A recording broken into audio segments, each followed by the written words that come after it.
નમસ્તે બાળ મિત્રો, કેમ મજામાં છો ને? તો ધોરણ 5માં 1 થી 4 પાઠ તમે શીખી ગયા, બરાબર? આપણી આ ચેનલમાં પણ 1 થી 4 પાઠનો સ્વાધ્યાય અને સમજ આપણે મૂકેલી હતી. તો તમે 1 થી 4 નો સંપૂર્ણ અભ્યાસ કરી લીધો છે. તો હવે આપણે 4 પાઠનું પૂર્ણાવર્તન કરવાનું છે. તો હવે આપણે પૂર્ણાવર્તન 1 જોવાનું છે. તો ચાલો ત્યારે ધોરણ 5 નું પૂર્ણાવર્તન 1 જોઈએ કે એમાં કઈ કઈ પ્રવૃત્તિઓ આવે છે, કયા કયા પ્રશ્નો આવે છે અને શું શું પ્રવૃત્તિઓ આવે છે. ચાલો ત્યારે આપણે પૂર્ણાવર્તન 1 જોઈએ. બાળ મિત્રો, ધોરણ 5માં ગુજરાતીમાં પૂર્ણાવર્તન 1 જોઈએ તો પાના નંબર 21 ઉપર પૂર્ણાવર્તન 1 આપેલું છે. એની પ્રવૃત્તિઓ ચાલો જોઈએ. તો પહેલો પ્રશ્ન છે, નીચેના દરેક પ્રશ્નોના ઉત્તર એક એક વાક્યમાં લખો. તો પ્રશ્નનો જવાબ છે, ચાલો જોઈએ. ઈશ્વર ક્યાં રમી રહ્યો છે? તો ઈશ્વર મેઘધનુષ્યના રંગોમાં રમી રહ્યો છે. બીજો, ઈશ્વર કયા સ્વરૂપે સોગાદ આપે છે? ઈશ્વર ફૂલની રંગ સુગંધે સોગાદ આપે છે. 3, મોચી ભગત સ્વભાવે કેવા હતા? તો મોચી ભગત પ્રમાણિક અને સંતોષી હતા.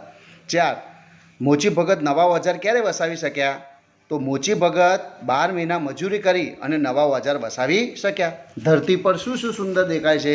તો ધરતી પર સરિતા, સરોવર, સવાર, સાંજ, વન, ઉપવન, ગિરિવર, માછલી, પંખી, સમીર, ઉષા, બરાબર, નિશા, બરાબર, પછી માનવહૈયું વગેરે સુંદર દેખાય છે.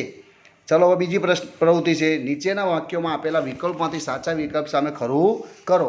એટલે સાચો વિકલ્પ હોય એની સામે ખરું કરવાનું છે. જો પહેલું છે, ફૂલની રંગ સુગંધે તારી સોગાદ અને સોગાદ, એટલે દ આવશે કે ધ આવશે, એમાંથી આપણે લખવાનું છે સોગાદ, આ બાજુનું દ વાળું આવશે. બીજું, રાડ ત્રાણને લાડની સાથે મોર પૂછના સૂર અને સૂર, તો એક રસ્વ વાળું છે અને એક દીર્ઘ વાળું છે, તો કયું આવશે? સૂર. તો આ બાજુનું સૂર આવશે. લાવને જરા મોચીને ત્યાં આંટો અને આંટો મારો, તો કયો આંટો આવશે? બરાબર, તો પાછળ જે માથે મીંડું, આ ઉપર માથે મીંડું છે એ આવશે આંટો મારો. ચલો, આપ ખરા સાધુ અને આપ ખરા સાધુ, બે સાધુ આપ્યા છે, તો કયું સાધુ આવશે? હા, એ આવશે. બરાબર. 5મું, કવિતા સુંદર, જીવન સુંદર, જીવન સુંદર, જો આમાં હસ્વય અને દીર્ઘય બે આપેલા છે, કયું જીવન આવશે? તો આ બાજુનું, બરાબર, જીવન એ આવશે. તો આ રીતે તમારે લખવાનું. ચાલો ત્રીજી પ્રવૃત્તિ જોઈએ. તો શબ્દ રમત સૂચના મુજબ કરો. શબ્દના છેલ્લા અક્ષર પરથી નીચે આપેલા ખાનામાં બીજા શબ્દ લખો. એટલે છેલ્લા અક્ષર ઉપરથી બીજા શબ્દો આગળ બનાવવાના છે. ચાલો અહીંયા જોઈએ. લીમડો, તો જો છેલ્લે ડો આવ્યો તો ડોલ, લ આવ્યો તો લ કોટી, ટી આવ્યો તો શું આવશે? ટીકા, પછી કા આવ્યો તો કાતર, પછી ર કાબી, પછી બી આવ્યો ને તો બીક, પછી ક ઉપરથી કરશન, પછી ન આવ્યો નમ્રતા, તા ઉપરથી તારા, રા ઉપરથી રાત અને ત ઉપરથી તરસ. તો આ રીતે આખો શબ્દ તમારે અંતાક્ષરી જેવું બનાવવાનું છે. તમે પણ બીજા આવા શબ્દો બનાવજો તો તમને વધારે મહાવરો થશે. ચાલો ત્યારે આપણે આગળની પ્રવૃત્તિ જોઈએ. તો અહીંયા 4 નંબરની પ્રવૃત્તિ છે, નીચેના શબ્દોના સમાનાર્થી શબ્દો લખો. સમાનાર્થી શબ્દો છે, જો પહેલું છે સરોવર, તો શું આવશે? સમુદ્ર. બીજું, ગર્વ, તો અભિમાન. 3, ઉષા, તો સવાર. રળિયાત, તો સુંદર. 5, સમીર, તો પવન. 6, નિશા, તો રાત. બરાબર, આ રીતે સમાનાર્થી શબ્દો લખવાના છે. 5મી પ્રવૃત્તિ, નીચેના શબ્દોના વિરુદ્ધાર્થી શબ્દો આપો. તો પહેલું છે ધરતી, તો શું આવશે? હા, આકાશ. બીજું, ઉષા, તો નિશા. ટૂંકું, તો લાંબુ. 4, પૂર્ણ, તો અપૂર્ણ. આ રીતે વિરુદ્ધાર્થી શબ્દો પણ લખવાના છે. ચાલો 6ઠ્ઠી પ્રવૃત્તિ છે, નીચેના રૂઢિપ્રયોગોના અર્થ આપી વાક્યમાં પ્રયોગ કરો. તો રૂઢિપ્રયોગો લખવાના છે. જો જીવ બાળવો, તો શું આવશે? દુઃખી થવું. જો એના માટે વાક્ય પ્રયોગ છે, છોકરા માટે મા બાપનો જીવ બળે છે. બરાબર. બીજું, બેઠા બેઠા ખાવું, એટલે મહેનત કર્યા વગરનું ખાવું. તો એનો શબ્દ પ્રયોગ કઈ રીતે થશે? બેઠા બેઠા ખાય તેવા દીકરો મા બાપને ગમતો નથી. ત્રીજું છે બાવડાના બળથી, તો જાત મહેનતથી. મોચી બાવડાના બળથી જે મળે તેમાં સંતોષ માનતો હતો. 4 છે પેટનો ખાડો પૂરવો, તો ગુજરાન ચલાવવું. મોંઘવારીમાં પેટનો ખાડો પૂરવો મુશ્કેલ છે. આ રીતે એનો વાક્ય પ્રયોગ બને છે. ચાલો 7મી પ્રવૃત્તિ છે, પંક્તિઓને યોગ્ય ક્રમમાં ગોઠવીને લખો. યોગ્ય ક્રમમાં ગોઠવાની છે. આડી અવળી છો, વિભુ હશે તો કેવા સુંદર, સુંદરવન, ઉપવન, ગિરિવન, ઉષા સુંદર, નિશા સુંદર, એવું થતું મુજ મનમાં.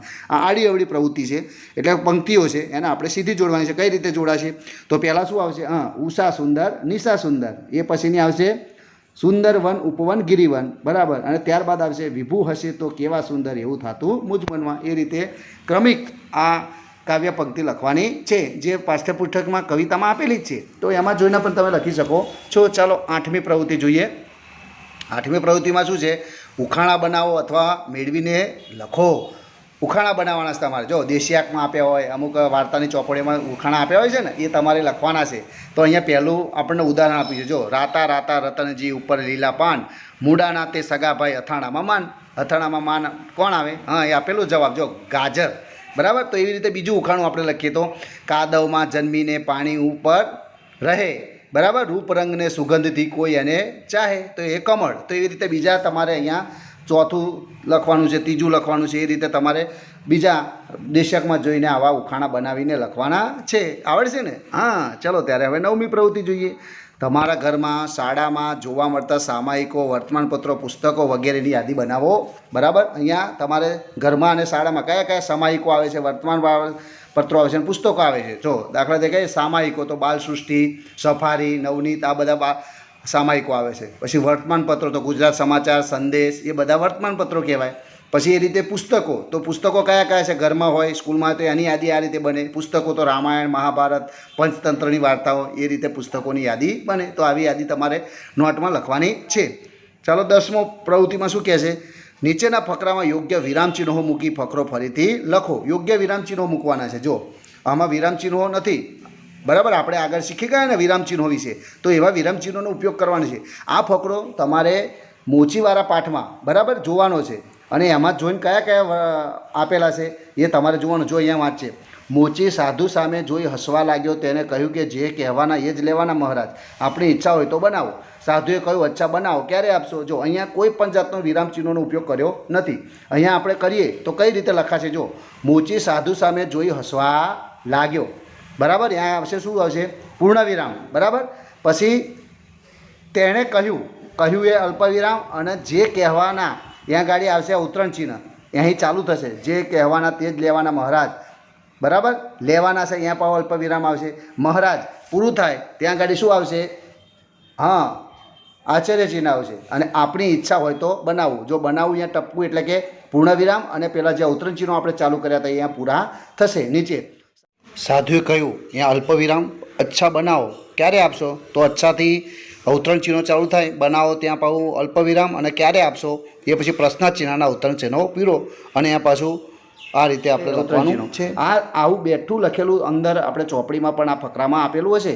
તો એમાં જોઈને તમારે કયા કયા વિરામચિહ્નો લાગુ પડે છે એ લખવાનું છે. બરાબર. છેલ્લી પ્રવૃત્તિમાં છે વ્યસન મુક્તિને લગતા ચિત્રો કે સૂત્રો બનાવો. એ તમારે વ્યસન મુક્તિના સૂત્રો બનાવવાના છે. આ રીતે સરસ મજાનું પૂર્ણાવર્તન 1, જે આપણે અગાઉ 1 થી 4 પાઠ શીખી ગયા, એ પાઠના બધા જ અહીંયા પ્રશ્નો અને પ્રવૃત્તિઓ આવે છે. તો તમે આનો વારંવાર મહાવરો કરજો, એટલે તમને પરીક્ષામાં પણ આ બધા પૂર્ણાવર્તન 1ના પ્રશ્નો, પછી એની પ્રવૃત્તિઓ, સમાનાર્થી, વિરુદ્ધાર્થી, રૂઢિપ્રયોગ, આ બધું જ તમને આવડશે. ચાલો ત્યારે આવજો.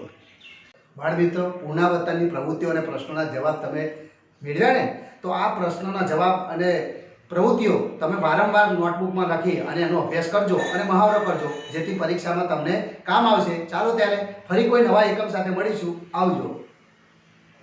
મિત્રો, આપને અમારા વિડીયો ગમતા હોય તો અમારી વિદ્યાગત ચેનલને સબસ્ક્રાઈબ કરો અને બાજુમાં આવેલા બેલ આઇકનને દબાવો, જેથી તમે નવા નવા વિડીયો મેળવી શકશો. આવજો.